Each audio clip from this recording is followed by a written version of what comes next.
The most important meal of the day, second breakfast. Hi, everybody. Welcome back to another Second Breakfast podcast. I'm Andy Roth alongside Phil Duvall. Say hi, Phil. Oh, hi, I didn't see you there. So wonderful to have you all with us on this brand new week of Second Breakfast podcast. Yes, it is. I echo that sentiment. I don't understand the word podcast. Is it because people have iPods? It's a broadcast for iPods? Is that the idea? I can't help you. Isn't it one of those things you never really thought about and now you're thinking about it and you're not sure? And yes, and I'm thinking about it, and we should be just talking about movies, and so I kind of hate you right now. Oh my gosh. Oh my gosh, Andy, first of all, where's the grace in your life? Because that wasn't there's no grace there. Secondly, I'll put that aside for a second. It's a rhetorical question. I love the laser-like focus you have. Because I'll be like, did you see this TV show? And you're like, we talk about movies, you idiot. Like, I'm sorry. There was an actor in a TV show. No, there wasn't. I love it. I think it's fantastic. You keep me focused. Andy, you complete me. Are you ready for this? Tell me. According to Google, iPod led to podcast. Yes. Well done. Well done. I want to change the terminology now. I don't want to give Steve Jobs the credit. No? All right. I mean, it doesn't really matter because he's dead. But I mean, still. Sure. All right. Fair enough. So, folks, moving swiftly beyond that, mostly because I'm embarrassed at how I reacted, and also Oh no! Don't be Phil's thing. Andy. Yes. Do not be embarrassed. You have nothing to be embarrassed for. You are okay by me, my friend. I appreciate that, big guy. I talk like this the rest of the podcast. Please don't. I won't. It's over. Okay. Andy. Yes. Enough nonsense. What did you see this week? This past week, you saw movies. Tell me about them. I did. I saw one. Oh my gosh, it's taking you that long to No. I'm tired. It's not like first movie I saw. Right. I saw 5 movies this week. Okay. I only saw 3. Go ahead, continue. Sure. 2 of them new, 1 of them amazing, the other one the opposite of everything that is amazing. The 3 that I had seen before. I saw Thor. I was bored and insomnia was hitting, and it's streaming on Netflix, and I was in bed looking up at my ceiling, and then I was in bed looking up at my ceiling, but my iPad was in the way, and I was watching Thor on it. We live, my friend, in a Gilded Age. Gilded Age. Yes. I then watched The Fast and the Furious. Nice. And then I watched Too Fast, Too Furious. Wow, are those related to each other? They are. That's similar titles. In the coming weeks, my friends, you may hear the titles of the rest of that series. Oh, I like the way you're talking. Spoiler, I might be watching the rest of them in the next few weeks. Nice. Then, because I don't want it to get the position of honor as the last movie I saw, even though it chronologically was, I saw Machete Kills for our update of Project Melway. It was the worst thing that has happened to me. Maybe We'll get there. since A Good Day to Die Hard. Hold off. Okay, I can't because it continues to injure me, as it does you. And then I saw, folks, again, not chronologically, folks, I saw the movie Short Term 12. And it is so wonderful. And we might be talking about it more in a minute, so I will just say this.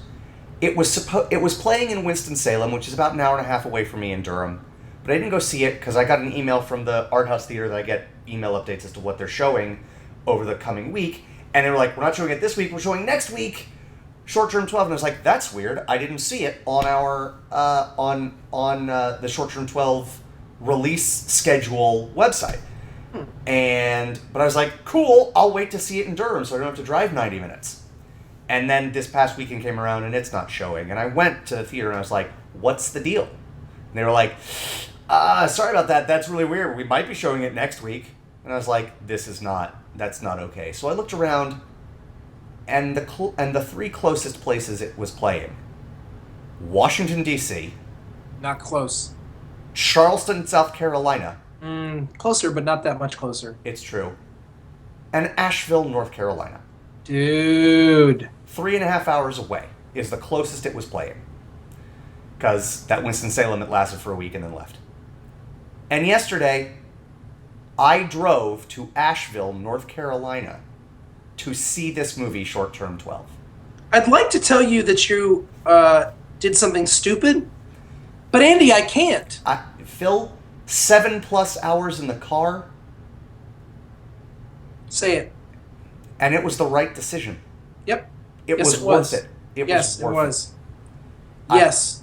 If I had had time today and I wasn't exhausted from, sitting for 7 hours in a car yesterday, I would have considered going back today. It is that good. It is a truly, truly special movie. It is a special movie. I was just looking while you were talking about it and trying to see if it's playing at the place where I was like, because it can't. Why would it only play someplace for such a short period of time?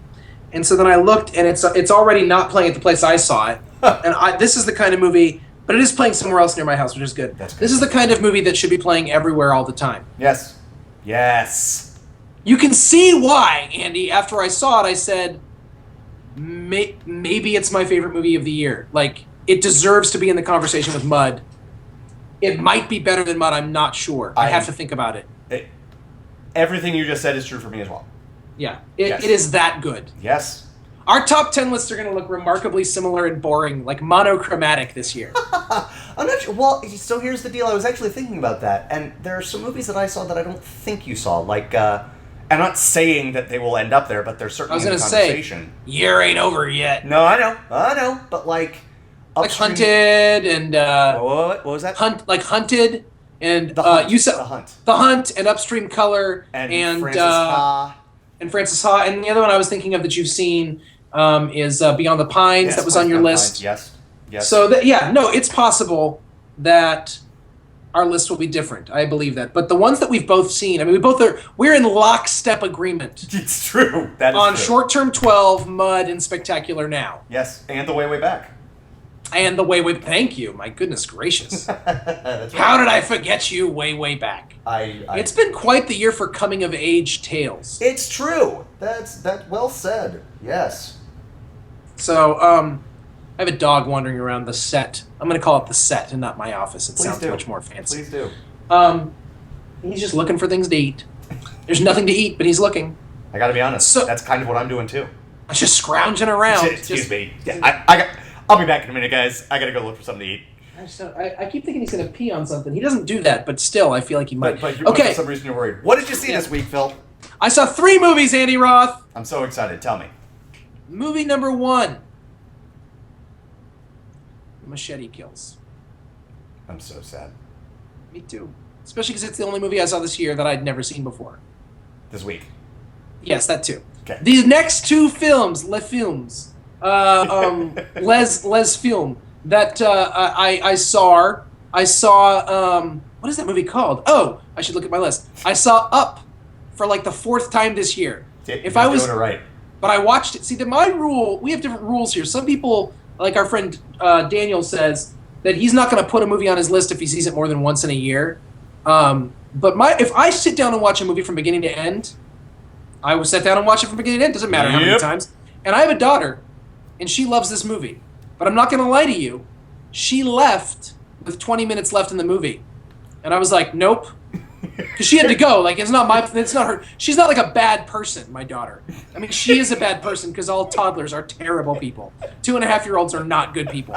But she wasn't like, F this movie, I'm out, yo. Right. She was like, she had to go to a play date. So she left, and I was like, y'all have a good time. And then I Give me the finished watching car keys, Dad. Right. You suck. And then she kicked me in the shin on the way out. It was awful. Right. I don't know. So I finished watching terrible. Up, and I was talking to someone recently who was like, the beginning of Up, there's this really weird cliche now where people go, the beginning of Up was fantastic, but it doesn't live up to it. No, I disagree.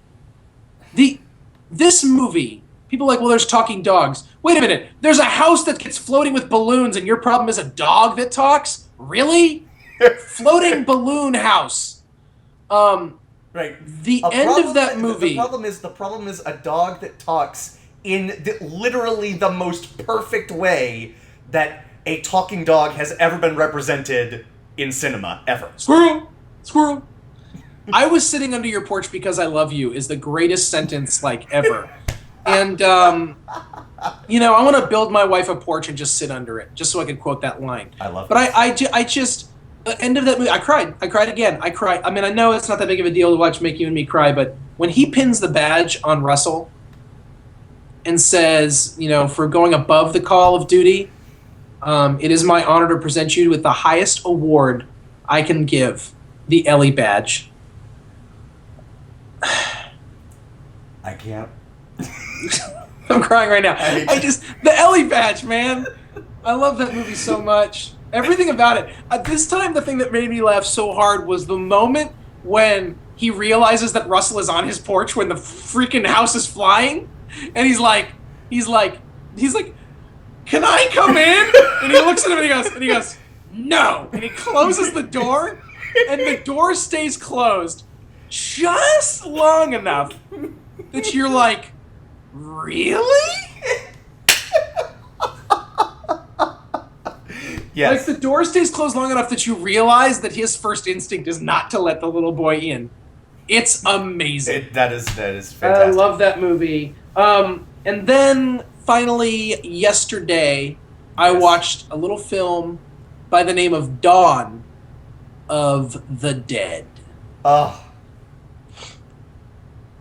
Damn it, Flyboy. I feel like you cannot fully understand what Charles Dickens means when he says it was the best of times, it was the worst of times, until you've watched The Dawn of the Dead. I feel like that's what it should say. Watching Dawn of the Dead is the best of times and the worst of times.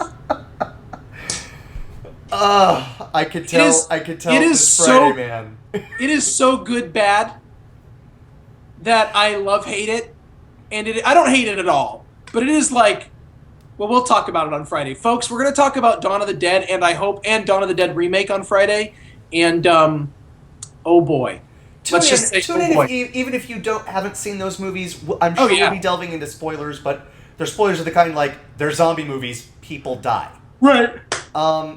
Everybody pretty much dies, and it's really bleak. And you should watch it. You should watch it for. Don't watch it for the gore, although that's awesome. Watch it for the socio-political commentary. Yeah. And then watch the remake because it's set in a mall. I have so many things I want to say. Okay. But one of them, I will save most of them for later, but okay. One of them was, you and I took a class on Asian theater. Were you in that class with me? Yes. It was an interesting class. I do not disagree with you, my friend. Do you remember the time that we were held 20 minutes after class because our teacher was on a rant about colonialization? In the library. It was in the library. Actually, Phil, I will turn that question around and I will say, and this is an honest question, do you remember a time we weren't held after class because he was on a rant? There was one that went like a really long time. I do remember this. Yes, that's right. We were walking out and I looked over at our mutual friend Melissa Tavares at the time. Yes. And she said something to the effect of, "I don't need this effing SH." Something to that effect. She might have said something else. But it was like amazing. I think part of the reason it was amazing was that I loved that guy a lot at the time and was really like, even though I was like not sure I bought the wine he was selling, I was sort of halfway in on it. Sure. And then it was like because we were locked into the little world. Yes. And then we walked out and I was still kind of in it and she was like, "Pop." She's so good like that. Boston people are so good at just being like, "What's that? Is that a bubble? Pop!" And you're like, oh! Misery. I forgot about Misery. Yes. Right. Dawn of the Dead, we're going to talk about it on Friday, and I guarantee you guys it's going to be a great conversation. Oh, the reason I brought up the Asian theater class. I was like, this is awesome, but I'm not quite sure how it ties in. Go ahead. Because remember, he was talking about there's some theater, it's like the Sanskrit shadow theater or whatever, with the little, like the shadow puppets and stuff. Yeah. And he was talking about how the shows will go on for like 8 hours and you just get up and leave and then come back and then take a nap and then whatever and yet that's not insulting to the show. Go ahead. I feel like part of Dawn of the Dead is meant to be boring. I actually feel like the movie is meant, like, it's actually boring at parts and it's one of the few times where I've seen boredom be intentional and not been like annoyed by it. Yes. I actually agree with that. We're going to talk about being bored and being annoyed by it in a few minutes, but not yet. I hate you. Not Because you, but the thing you're talking about. Because I think we have to talk about one big thing. Phil, Calgon, take me away. Ladies and gentlemen, there comes a time in everyone's life when they need to stand up for what's right. We watch movies because we love them. But so many of the movies that we watch suck. Oh. And then and we say we watch the suck movies because we love movies. But the reality, no matter what you say, is that a lot of these movies that we watch and they're not good, we watch because we hope they'll be good. And when they're not, we get disappointed. But I believe that we actually allow ourselves to watch crap and convince ourselves it was any good. I believe that we will actually convince ourselves that something that's not, we'll talk ourselves into liking something that is beneath us. Phil, I love everything that you're saying, and I'm sorry for interrupting, but... Interrupt away. But I know that you know about what I'm about to say. I don't know that you know what I'm about to say, but I know you know about it because you introduced me to it. Folks, there is a movie website that we've talked about a lot on this show called Ain't It Cool News, and it's gone up and down over the years, but it's generally a great place it's a good community for people who love movies. And there is a guy, he is no longer on the site, a writer whose handle on the site is his actual name is Drew McWeeny, and I mean the name Drew McWeeny is actually what he was born with. That's not his handle. His handle on Ain't It Cool News was Moriarty, and Moriarty wrote a review of The Fellowship of the Ring, and it is the only review not written by Roger Ebert that I can actually and honestly say changed my life. Huh. Because, do you remember this review? No. Everything you just said was something Moriarty said. It was beautiful. It was like this. Shame on us for allowing this to happen, and shame on Hollywood for continuing to shove crap down our throats, because we deserve better, and this is the movie that will show us. And those three movies, I mean, you and I had the same... I mean, our podcast is called Second Breakfast Podcast, for crying out loud. We agree on this point. These movies are amazing. And more than that, they are satisfying. They are nourishing in a way that most movies aren't, especially blockbusters. Especially movies that ostensibly have no other purpose, or their main purpose is to please the audience. Right? Yes. And yet they don't. And yet we walk out of it. I'll admit it. I walked out of Star Wars Episode 1 and I was like, oh, that was awesome. And me too. Later that night and I was like, oh, it was pretty awesome. But then like 3 weeks later I was like, I'm kind of sick to my stomach. What, did I eat something bad? No, I just watched a crappy movie and was forced to call it good. You know? For whatever reason, societal pressures, my own pressure, whatever. Yes. Google Moriarty, Fellowship of the Ring, and you will find this review and read it. It is so choice. It is great. It is so choice. I'm trying to find a quote that I'm not going to be able to find right now. Okay. But it's a Mamet. It's a quote by one of my guys, David Mamet, and he talks about how we allow ourselves to call something great, because we've convinced ourselves that we need to call something less than great, and we're willing to buy into the lie. Yes. Just to feel something. And then but the reason I bring up, and we do this, and he says at the end of this quote, he says, in the olden days, actors were buried at the crossroads with no names on their gravestones for fear that, because people feared them and feared their spirits could come back and haunt them. In the old days, actors used to make people fear for their souls, and that's something to live up to. You know what I mean? Yes. Like, theater used to, like... But I don't know what theater used to be like. I wasn't around for it, okay? I know what I've seen. But the reason I talk about all this is simply to say this. The movie Short Term 12 Oh, my God. is why movies exist. Oh, my God. I love you so much right now. It is the reason I want to talk about movies. It makes me believe in movies. It makes me believe in storytelling. It makes me believe in acting. It makes me... If there were movies... If all movies were like this, I never would have left. I wouldn't have. I would have rather have been a failure in acting if I thought for a second I could make a movie anything like that. Yeah. Yes. Yes. But it's rare. Yeah. And even if, when I look back on, it's possible Mud fits in this category too, or it's possible I just enjoyed Mud so much. It might actually fit into the same category.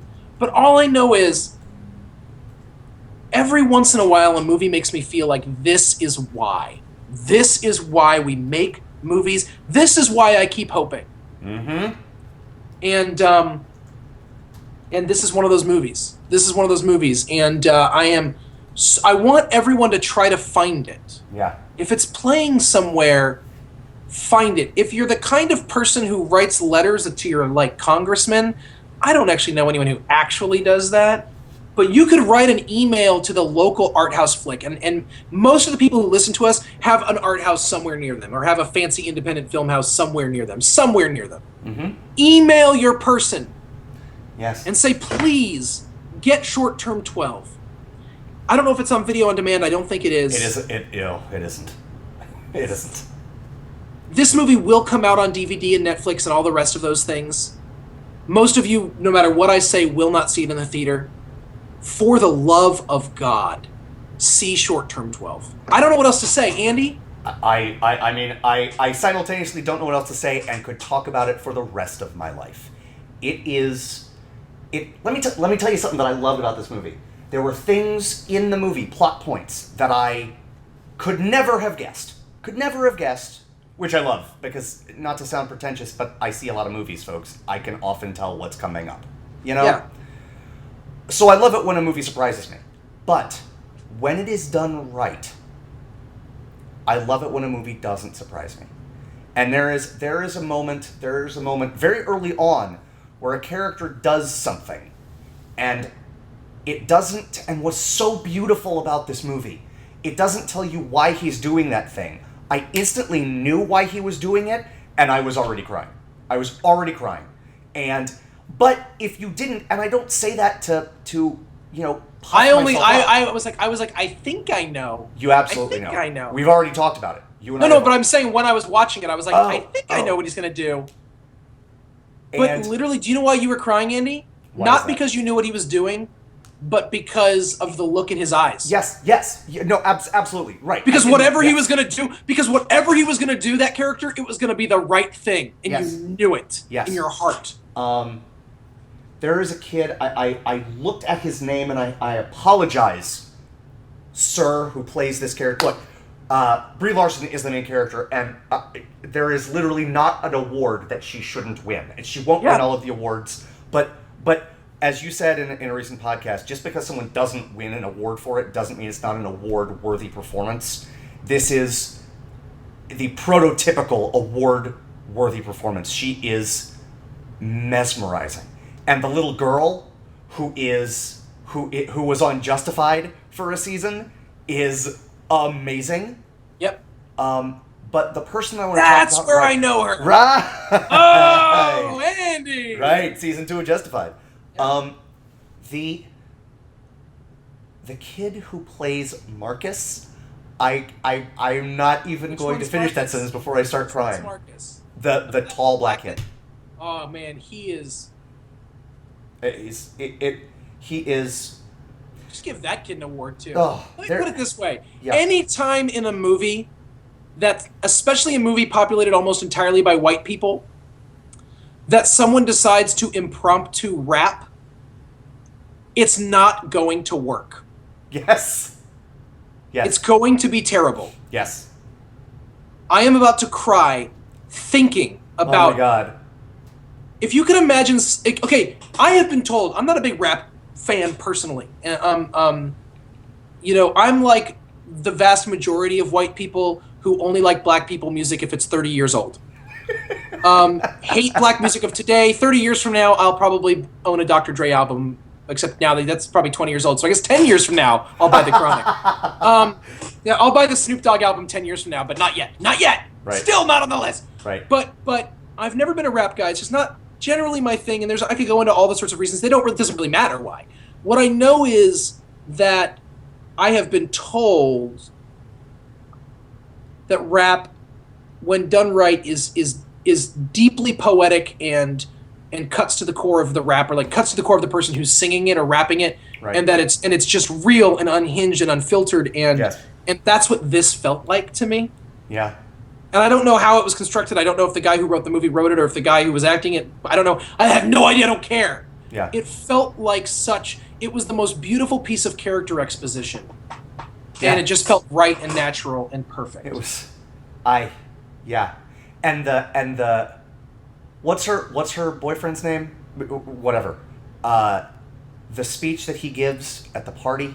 Stop. like, folks, this is. You let me have tell you, so let me explain. So there's this thing, and I don't want to spoil it, even though it's not a spoiler. I don't want to spoil. I'll tell you what, Second Breakfast Nation, do me a favor. Go see Short Term 12, and then email secondbreakfastpodcast@gmail.com, and when you do that, I'll tell you the moment I'm talking about. Thank you. Because I'll tell you what, I took my father-in-law, and he's like, we walked into the theater and sat down, and he goes, what's this about? And he had the best situation of anyone. Yes. He had no idea what was about to happen to him. I really didn't know what it was about. I had seen the trailer, and that's all I knew. Yeah. So there's a movie that I talk a lot about on this podcast, even though I have only seen it twice in my life. It will always make top five, my top five. It's a movie called Ikiru. Oh boy. And it translates in English to live. And it's a 3-hour Japanese movie about a guy who finds out he's dying of cancer, and he uses the 6 months he has left to build a playground, cut through red tape and build a playground, and that's it. And the end of the movie, like, I knew, because I know Kurosawa, the director of the movie, I know his tricks. I have seen all the way up his sleeves to his undergarments. And I knew what he was going to do. And there's this audio cue that he was going to give. And I was like, I'm going to be a GD mess when he does that. And he did the exact thing that I was expecting. And I was a mess. Because it is perfect. When you are face to face with something that is truly perfect. And I mean that in the way that Phil and I normally mean that. Complete. And nothing can be added to it. And in the more natural and colloquial and vernacular sense of the word, it's just as good as it could be. When you are faced with something that is perfect, I just don't understand. Just sit in front of it. Get emotional with that. Just enjoy. Let it wash over you. Just sit in front of it and just be in awe. Yeah. You know, I always thought it was interesting. Like, well, I'm going to read you two things. These aren't the things. One of the things was the thing I was looking for, but the other one isn't. But these are not the droids that I was looking for. But they're both quotes by David Mamet from a book of his called True and False, which is the only non-religious book I keep in my office. I own that book because of you. Then I'm between that and my daughter knowing who Bob Dylan is by hearing him, I win. Yep. Okay. He's talking about our willingness to allow ourselves to feel false emotions, allow ourselves to pretend that we've been entertained by garbage. And then he says, but we need not hobble after false emotions. We are not empty. We are alive, and emotion and feeling flow through us constantly. They are not susceptible to our conscious mind, but they are there. But earlier on, he says, acting is not a genteel profession. Actors used to be buried at a crossroads with a stake through the heart. Those people's performances so troubled the onlookers that they feared their ghosts. An awesome compliment. Those players moved the audience not such that they were admitted to a grad school or received a complimentary review, but such that the audience feared for their soul. Now that seems to me something to aim for. That's how I view this movie, is that it does something. It's not about, I mean, is it entertaining? Absolutely. Yes. Do you laugh? Yes. Do you cry? Sure. Is it fun? At times. Is it harrowing? At moments. But its aim is to strike you like right on a soul level. Yep. And change the way you look at something. Yeah. And its aim is true. So see Short Term 12, people. I don't know what else to say about it's ridiculous. But we've talked for 15 minutes about a movie without saying anything about it. Please see this movie. Doesn't matter what genres you like. Doesn't No! matter. Does not Nothing matter. matters. See the movie. Just see it. Yes. What's it rated? Is it rated R? I don't know. Must be rated R. It's got to be rated R. I would even. It's rated R. If it was rated PG-13, I would take my youth group to see it, and if I got in trouble, I would just get in trouble because it's. I'd be like, sorry for showing your kids the truth about the world. Yeah. But I can't because it's rated R. I'm not an idiot. It turns out. Sure. So yes. God. Oh my God. It's so good. like this, teenagers should see this movie. See it with your parents, but see it. Like Right. parents, take your kids to this movie. Like not your children. This was another thing that Ebert railed against was how like the rating system is all screwed up, and like why wouldn't we want teenagers to see this movie? Right. Why would we not want The Breakfast Club to be seen by high schoolers? Right. Indeed. Yes. Like, really? Yeah. Yes. So, anyways. Yes. So, folks, we're going to move on now from the pinnacle of movie making, the zenith, to, dare I say... Say it. The nadir. I knew you were going to say that when you said Zenith. I was hoping. Oh, nadir of naders.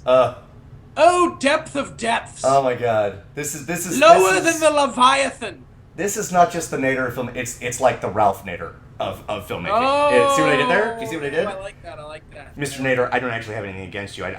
You don't really impact my life at all. But yeah. So I think the only reason I don't have anything against Ralph Nader is that he doesn't impact my life. I think it's the only reason. I think otherwise I would have all sorts of things against him. But I admire his zeal. Oh, sure. Chrysler probably doesn't. We were gone from Project Melway for a whole week. Maybe 2 weeks. Although, to be fair, before the Mel G's last week, we did have some time off. We did. We talked about last week, we did the awards for the Mel Gibson Awards, the Mel G's, for all of seeing. I want to remind everyone that Andy and I just accomplished the fait accompli, the great task of our times. I don't know if that's an appropriate use of that term. I've never used it before. But I love you anyway. Whatever. What does it mean? What does it mean when you say that? It's like a foregone conclusion. It's a fait accompli. Oh. No, I used that wrong. I used that incorrectly completely. Anyways, please continue. Okay. Andy and I watched every single Mel Gibson movie in chronological order. Now, the problem with this, it was called Project Melway, and it was brought to you by... The Gibsonian Institute. And the thing about this is, once you've watched every Mel Gibson movie ever made, when he comes out with a new movie, let's be honest. You gotta see it. You kind of do. What are you going to do? Be like, I've seen every Mel Gibson movie ever? Oh, he just had a movie out. Oh, I'm not going to see that. Right. What? No, you're not going to be that guy. You're not going to be that guy. As long as Mel Gibson's making movies, we're going to see them, basically. Yeah. Oh, yeah. And that means that we saw a little film by the name of Machete Kills. And it's actually the original title, Andy, maybe you didn't know this? Yeah. Was Machete Kills Your Soul with a terrible film that sucks. This movie... I probably would have liked the movie more if that had been the title. This movie sucks on wheels. Oh, yes. This movie sucks turbo speed. This is my favorite this is my favorite version of what you're saying, and I love everything that you're saying. This movie stinks on ice, folks. Yeah. Yes. It stinks on ice. Was it the Deuce Bigalow Male Gigolo Part 2? European Gigolo. where Roger Ebert goes, your movie sucks. Yes. Like, I have won the up, Pulitzer. I have won a Pulitzer Prize and your movie sucks. Yes. And he doesn't say stinks or isn't good, he says your movie sucks. Yes. It's such a great thing that happens. Yes. to this world. This movie, Machete Kills. Okay, a little background. There was a film by the name of Grindhouse. Indeed, that there was. A double feature Mhm. with Quentin Tarantino and Robert Rodriguez. Yes. They each made a short-ish film. They ended up both making feature-length films out of them later on, but they both made about an hour and 15-minute long movie each. Robert Rodriguez was called Planet Terror, and Tarantino's was called Death Death Proof. Machine? Death Proof. Death Proof. Thank Yeah. you, Death Proof. Mhm. And they put them together. And Grindhouse is an old style of basically of exploitation films. It's movies that are just really gory, low budget, lots of hot women in tightly clad clothes, oftentimes disrobing. Yes. Guys that are all seedy environments, violence, blood, action, and whatever the plot needs to be to get you through seeing all the things they just want to show you. Yes. How do Indeed. we make it so that you can see a boat flip upside down and land on someone, and the rotor blades tearing into someone's flesh? Yes. How do we create a situation where we throw a guy into the rotor blades of a Helicopter. Of a helicopter? Yes. What do we do? What if we attached his innards to it? Let's make that happen. And then coming up with a way to make it happen. Okay, like how do we get as outlandish as possible? So they made this movie, Grindhouse, a while back now, probably about 10 years back, that had this. And in the middle, between the two features, they had fake trailers for movies. Several of these trailers have actually been turned into real movies. Hobo with a Shotgun. Yeah. Okay. The Have you less seen said, it? the better. Have you I seen it? saw literally 2 minutes of it and was like, nope. If the movie is like 85 minutes long, you are 83 minutes smarter than me. That's how I'm judging intelligence. And right the now. other one was a movie about a Mexican vigilante who uses a machete, or machete. And the movie was called Machete, or Machete. Machete. And it was starring Danny Trejo as the unkillable killer. Yep. The unkillable killing machine, who's just the badass to end all badassness. And if you know who Danny Trejo is, I love Danny Trejo. Oh yes. Put Danny Trejo in all the movies, that's fine. Yes. But he's famous for being, shall we say, rugged looking. Right. Yes. And Yes. and for playing rugged characters. Indeed. He's inked up all everywhere. He's got a tattoo of a chick with a sombrero on his chest, and I mean he would he's have been like put him in all the movies. I don't know that he would have made Short Term 12 better, and I'm guessing he would be slightly less believable than Colin Firth in The King's Speech. but only slightly. But only slightly. I'm not saying he should star in everything. He shouldn't have starred in the King's Speech, but had he been in King's Speech, it would have been okay. He would have done something right. I don't know what it would have been. You're not wrong. You're not wrong. I'm Make him not the going Archbishop. to sit here and disagree with If you. they had made him the Archbishop of Canterbury instead of Derek Jacobi, that would have been okay with me. So, anyways, and I love Derek Jacobi. Don't get me wrong. Oh, sure. But anyways, so they decided on the strength of, I guess, the response to the trailers. I don't know why, to actually make this movie Machete. Right. And they did. Indeed And they did. apparently it was successful. And so he made a sequel, Machete Kills. And I would not have seen it because I saw the first one and I was all set. But You got everything you could want, and that isn't that much. no, Out of a movie called Machete. from all the you could first want, all you could want, and a whole lot less. one. Indeed. Indeed. And I saw Machete Kills because Mel Gibson plays the bad guy, Voz. As Voz. Luther Voss. Yes. We'll get to the MG in a minute. I have a lot to say about Mel Gibson's performance, actually, and I want to talk about that in a second. Okay. But first, I want to tell you a story. I got Solitaire, the game of Solitaire, on my phone, Okay. and I've been addicted to it lately. Sure. And I am playing a lot of Solitaire, and there's a version of Solitaire called Vegas Scoring. Okay. You know how they score? So they keep score. Mm-hmm. You spend $52 to play a hand of Solitaire, Okay. like $1 a card. Got it. And then you know how you put up, when you're playing Solitaire, you have the aces up top? Yeah. And then you put, okay, so for every card you put up top, you get $5 back. Oh, nice. Okay. But you go through. You know how you shuffle through the cards 1, 2, 3, flip them over. 1, 2, 3, flip them over. Yep. Except in Vegas style, you flip them over one at a time. Okay. And you can only go through the deck once. What? Right. So I'm about $900 in the hole on this game. And because I'm a compulsive person, I'm playing it. At the moment that this podcast ends, I will probably play a couple games before I even leave the room. Nice. I tell you that story for two reasons. One, because anything to distract from how can't get it off your shoes, piece of crap, crappy Machete Kills is. Oh my god. And for the second reason, Andy, how do I feel about people who are on their phone in the movie theaters? Like you can't get them off your shoes, piece of crap. Hate them. Hate them. Hate. Here's how much we hate. Here's how much we hate you people. Almost a year, maybe at this point, a year ago now, when we started this podcast, a friend of mine from law school, Andrew Blumberg, and yes, I am calling you out by name, sent us a mailbag question saying, what's the big deal about texting in movies? Nope. The big deal. The big deal is get it together. Yes, get your life together. Are you ready for this? Were you on your phone? I played solitaire for almost an entire hour of that film. And Andy, zero guilt about it. Phil? Now listen, there were only 4 other people in the theater, and I looked around to make sure no one was near me so the light wouldn't bother them, and I kept it right by my face. Right. And it's not as bright as a text screen. All that being said, I don't care. Right. There's nothing I could have done to have made that experience worse for people. Here is my response to that. Do you know what my favorite part of Machete Kills was? The 5 to 7 minutes I fell asleep.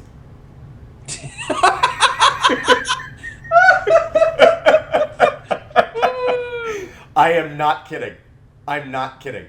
I was like, oh sweet, I'm closer to the end. Like, yes. For you to have a movie with Amber Heard, Michelle Rodriguez, Sofia Vergara, Alexa Vega, and yeah, I'll say it, Lady Gaga. Yeah. All scantily clad for the entire film. Vanessa Hudgens, even though she wasn't really scantily Vanessa clad. Hudgens, Yeah. Hudgens, whatever her name is. Mm-hmm. And for me not to be remotely, and pardon my language, turned on for any of the film, and that's not the right terminology, but I mean, even like, look, I don't care who you are. When there's a bunch of hot people walking around, you're like, your interest is piqued. Your interest is piqued. Thank you. Yes. That's really what I mean. I don't mean that I'm watching a movie like, ooh. No, but of course. I just, like, when a bunch of hot people are walking around, you remember that. Yes. You're like, all right. I didn't even care. No. And these women are gorgeous. Yes. Gorgeous. Yep. Didn't care. Didn't I care. literally didn't care. I was just like, whatever. Like, Yeah. I was angry with them. I was petulant. Yeah. Yeah, it's fair. It's Oh. yeah. No. Ugh. This movie was Walton Goggins. What are you doing in this movie? That's not fair. Because here's the deal. Everyone in it was someone I liked. I know. And the reality is, this is what we need to talk about. Is Robert Rodriguez, it turns out, maybe he's not good at making movies. I don't think he is good at making movies. But he had such an amazing reputation. Right? And I imagine he's fun to work for and work Yes, with. I And he clearly loves what he does. yes. And he's good buddies with Quentin Tarantino. And all of his movies are shot in Austin, and that's a fun place if you live in LA all the time. It's a fun place to get away to anyway, wherever you live. But he's got this. Is it cachet? Is that the right way to say it? Yeah. Yeah. And it needs to go away. Agreed. Except for the first two Spy Kids movies I very much enjoyed. Definitely the first one. The second one was good, not as much, but still. Agreed. But I mean, I loved Desperado, although Me it's too. a problematic movie. Yes. But like, I keep thinking back fondly on Once Upon a Time in Mexico, but it wasn't good. No, it I don't wasn't. know why I'm thinking positively about it. Because He I'll tell literally you why. puts together amazing casts. Yep. And he's the one he's the He's the CO. He's Yeah. the cinematographer. He's Yeah. the CO. He's the camera operator for his own movies and the cinematographer. And you know what? I think he's really good at shooting movies. Yes. As a DP, as a director of Oh my photography, gosh. he's amazing. Yes. DP, that's what I was thinking of. They Yes. should hire him to DP movies. Yes. He just shouldn't write and direct them and produce them. No. You know why you think you know why you have fond memories of Once Upon a Time in Mexico? Because it's not. I know it's a sequel to Desperado, but it's functionally a remake. It's a sequel the way Evil Dead 2 is a sequel to Evil Dead. Like, it's basically a remake. Which is funny because Desperado is a remake sequel to El Mariachi. I know. So really, it's like... I know, but here's the thing. El Mariachi isn't very good. like El Mariachi is good because it was made for $1 and a promise. You're right. Yes, and a bag of chips. Yes, yep. That's right. That's right. It's good. It did what it was like. It's wow. good for what it was. Yes. If you saw that as the promise of what he could do, which is what people did, awesome. Agreed. No, that's when you true. realize that you give him a budget and he can't do much better, that's the problem. That's the problem. That's the problem. And watching this movie, there was no one in it I thought was bad. I wouldn't blame anyone for their performances. Agreed. I know. I enjoyed. Oh, another hot chick who usually drives me nuts, but she was fine at this for the 20 seconds she was on screen. Jessica Alba. Yeah. Yeah. Still, not everybody in it. Yeah. No one in it was terrible. She was fine. And I actually would say I enjoyed. I mean, because I always enjoyed Danny Trejo. I enjoyed him. I enjoyed Michelle Rodriguez. I enjoyed Tom Savini. I enjoyed. I don't know who Tom Savini even is. The guy who he hated. The guy who got turned inside out and was like, "We're even." The priest. The guy who was the priest. Oh, he's in Dawn of the Dead, by the way. Because he is the makeup guy for Dawn of the Dead, and George Romero is friends. Yes, he is. Shut your face. Tom Savini has worked with Romero. He worked with Romero starting on Dawn of the Dead through, I want to say, Land of the Dead, along with a guy who is now the leading makeup guy in Hollywood for practical effects, and certainly practical, like, zombie effects, Greg Nicotero, who was his protege, and Savini his mentor. And so, the torch has been passed, but yes, Tom Savini was in... I don't know that this is how he was cast, but he was, I feel like he was doing the makeup for one of 1,000 zombies, and Romero was like, Tommy, we need a leader of the bikers. He's a Rodriguez mainstay, because he was in From Dusk Till Dawn. He was. Which was a good movie because someone else wrote it. Yes. Tarantino. Agreed. So yeah, I don't. And Antonio Banderas was in this. Look, Mm-hmm. I was a little disappointed not to see Cheech Marin, frankly. Agreed. That's well said. Yes. I can't. I don't have enough words for how bad this movie was. Yeah. Here's the deal. I get that people go, "Oh, it's bad on purpose." That's the point. No. No, I think that's a stupid thing. Yes. I don't like movies that are bad on purpose. Yep. I have a life. I have children. I got things to do. I don't have time for this nonsense. Here's the deal. Movies that are bad, like exploitation movies, it's not that they were trying to be bad on purpose. It's that all they cared about was this one thing, and the rest didn't matter. Yes. And then there's movies like Dawn of the Dead that there's parts of it that are just plain bad. Mm-hmm. But it's not on purpose.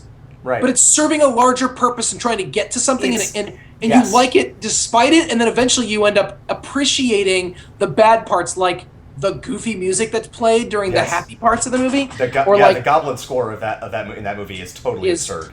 Absurd. Yes. But you end up appreciating it. Yeah. But they weren't saying to themselves, "Let's make a bad score and people will like it." People making bad movies for the sake of being a bad movie, it's disingenuous. It's disingenuous, and it drives me nuts.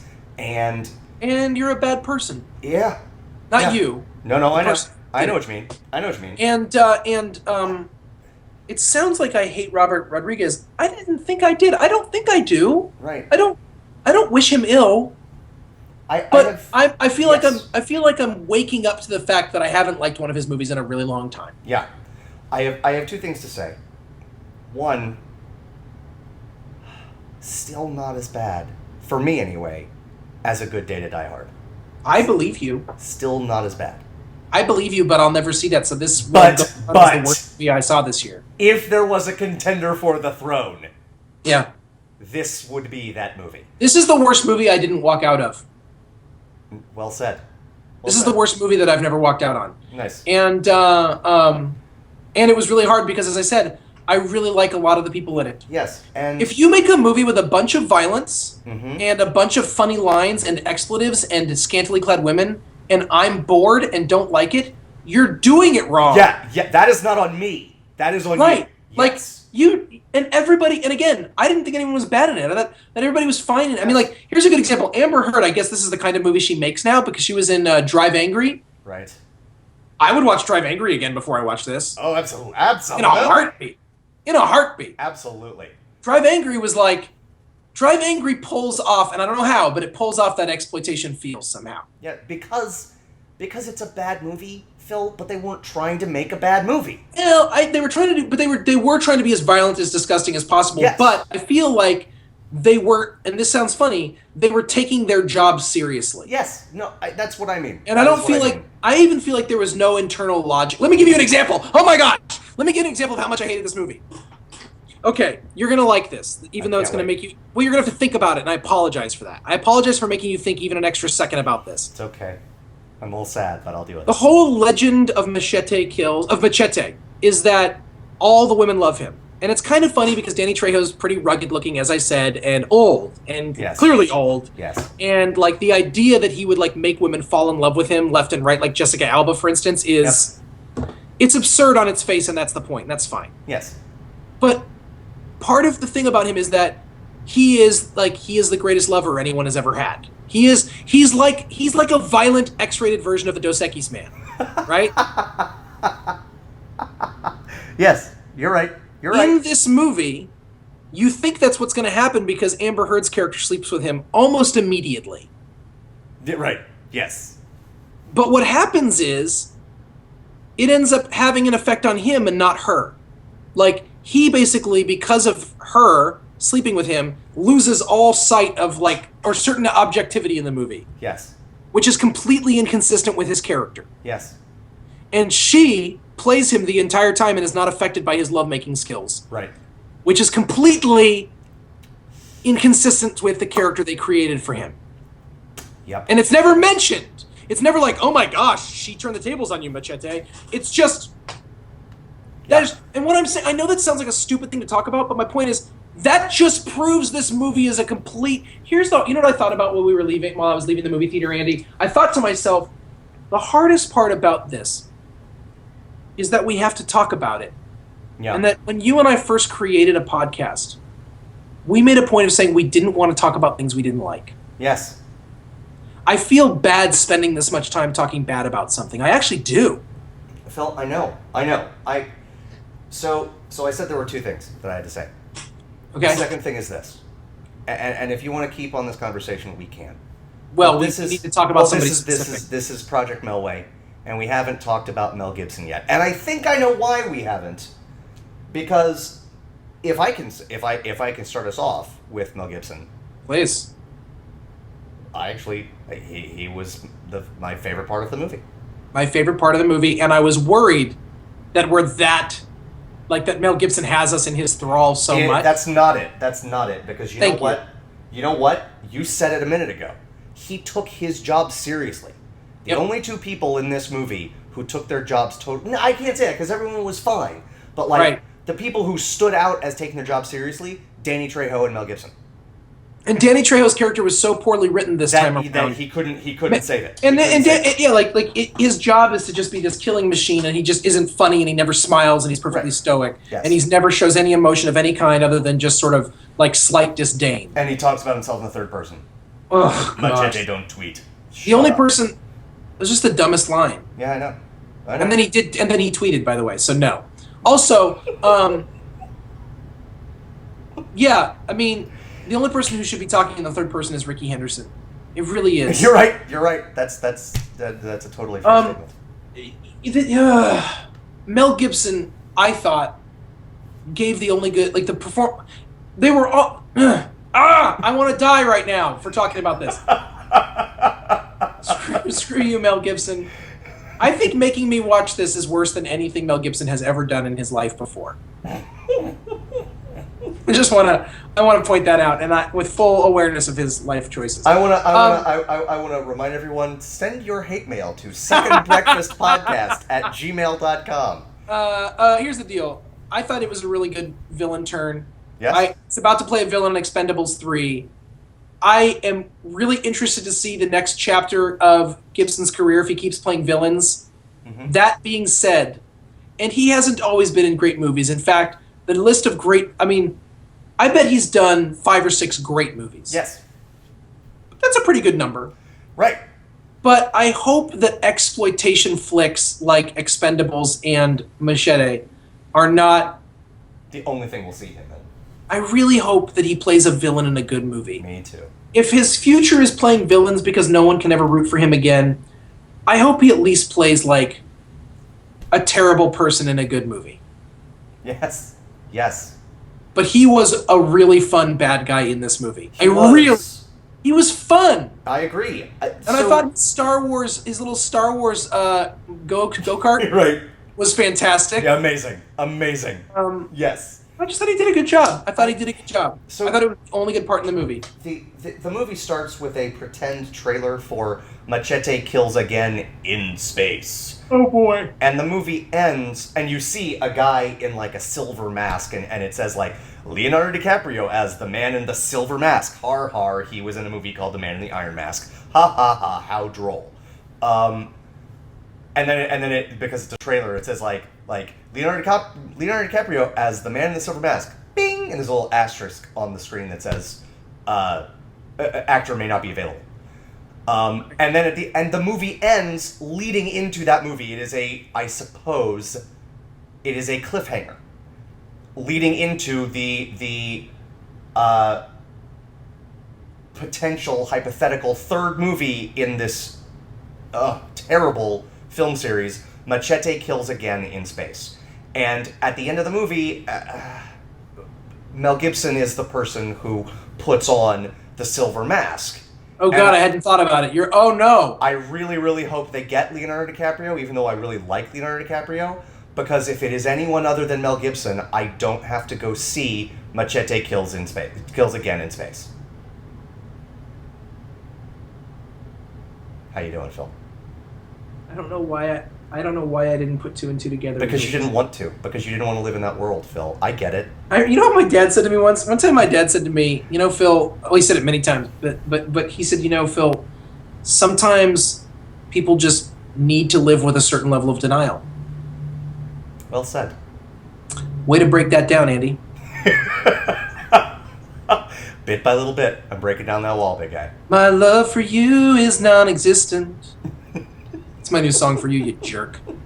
I'll take that on. I will. It's true. I can handle that. Mel Gibson, we may be totally mind-washed by now, brainwashed by now, but I really thought you were the only bright spot in this movie. And don't get too high on yourself. I still hated the movie. But I did think I thought that his villain was, I also felt like there was something to it. Yes. That his villain had a coherent, so much of this movie is just about how do we get to this joke. Yes. And I felt like his character had coherence, I think it was written well. It had like a purpose. Yep.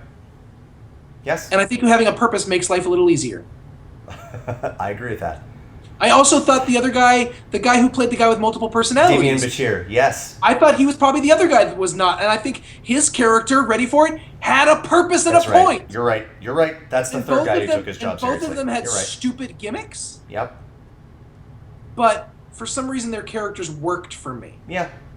And everyone else, there was just how many people can be like the whole chameleon subplot was one of the dumbest things I've ever seen in my life. Ever. And I can't blame any of the actors who played the one character. No. But stupid. Phil, I love you like a brother. Can we stop talking about this movie? I wish that we had talked about Short Term 12 after the fact. Right. And in conclusion about Machete Kills, everyone, go see Short Term 12. Because it is wonderful. Here endeth. Oh, I have a question before we end the podcast. Shoot. We did a thing called Biggest Melgret for our Project Melway Awards. And it was like regret but with the word Mel instead of regret. It was Mel. Right. Right. And that was our clever title for worst Mel Gibson movie ever. Should this movie have been in that category, and should it have won? Two separate questions. Andy, go. Absolutely, it should have been in the category. Okay. No question in my mind.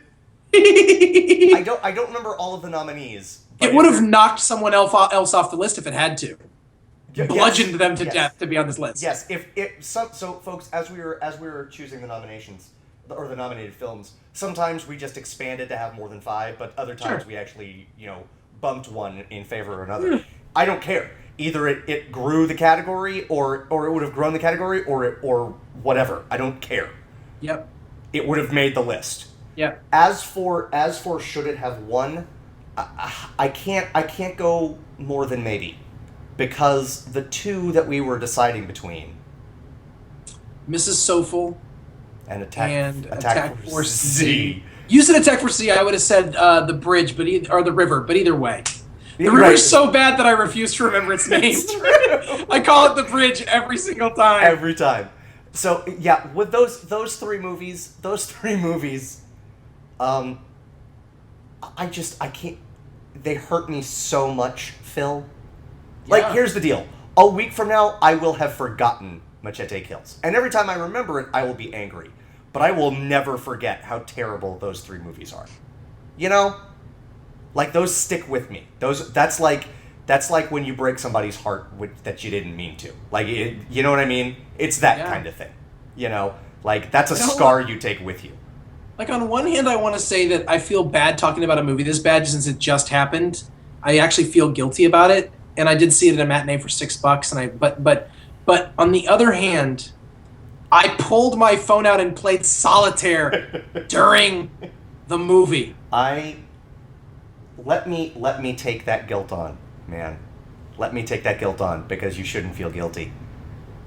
Like, you should feel guilty for not calling someone and talking to them full volume during this movie. That is what, if you should feel any guilt at all, that's the guilt you should feel. I'd like to say that if Robert Rodriguez was standing outside the movie theater when I walked out, I'd have slapped him in the face. But I wouldn't have, for a number of reasons. Right. Including, I'm not really a violent person. And that's one of the many reasons I love you. But if he had been there and I walked out and I saw him, I would have done this. If you can't, for those who are listening, I gave a very meaningful look and then shook my head with disdain and sort of a mournful disdain. Folks, he did. He's not lying. That is what happened. Shame. Yeah. For shame! Phil? A pox on you. A pox on both your houses, because I'm sure you have more than one. Right. See what I did there? Yeah, folks. Good night. I just see one of the two movies we talked a lot about. Guess which one? We'll leave it up to you to make that call. Here's the deal. And I could say this. If one is at the movie theater next to your house and the other one is 3.5 hours away, drive the 3.5. Make a day of it. Make it. I did. Make a day of it. Phil. Guys, Friday. Oh, thank you. Horror School back in session. It's true. With a doozy of a conversation about the Dawn of the Dead and the Dawn of the Dead remake. Mm-hmm. Ladies and gentlemen, we will also be taking a couple of questions from our mailbag. Indeed. And we will talk about the movies that are coming out this weekend. This is a no-lose situation for you people. It's true. It's true. Here's what I'm not going to do. What are you not going to do? Talk about Machete Kills. Ever again. We got to be done. When anyone asks about me, I'll be like, when anybody asks about it, I'll go, what? Forever until Andy, Andy, I'm going to try something on you. Pretend to be someone asking me about that movie. See, here's why I hate this exercise, because I have to say it. Hey, Phil, have you seen, what are your thoughts on Machete Kills? What? Your thoughts on Machete Kills? What? Your thoughts on what? The movie Machete Kills? What? I'm just gonna do that. That's it. I'm not gonna actually say what are you talking about? I'm just gonna go, what? What? Until the person just walks away in anger. And then they'll have like an inkling of how I feel. Right. But you will have, as my people say, you will have done a mitzvah. Because they won't see the movie. It's true. It's true. Folks, I guess I shouldn't see that movie. It boggled his mind. right. He's feeble in some way now. I don't know how that movie did it to him, but it did. Folks, that will do it. Because I will start hating everything in the world if we keep talking about this movie. Andy, Brie Larson, Short Term 12. Oh my god, it's so good. Oh my god, it's so good. It's so good. Oh my god! I'm thinking of a completely different moment in that movie now, and I'm going to cry again because it's so beautiful and perfect and like life-affirming, and it's great. Let's end the podcast so you can tell me what's the moment before you forget. This is the end of our Second Breakfast podcast. We will see you again later this week. I'm Andy Roth, and that is Phil Duvall. Have a good week, everybody. Bye-bye. Bye! The most important meal of the day, second breakfast.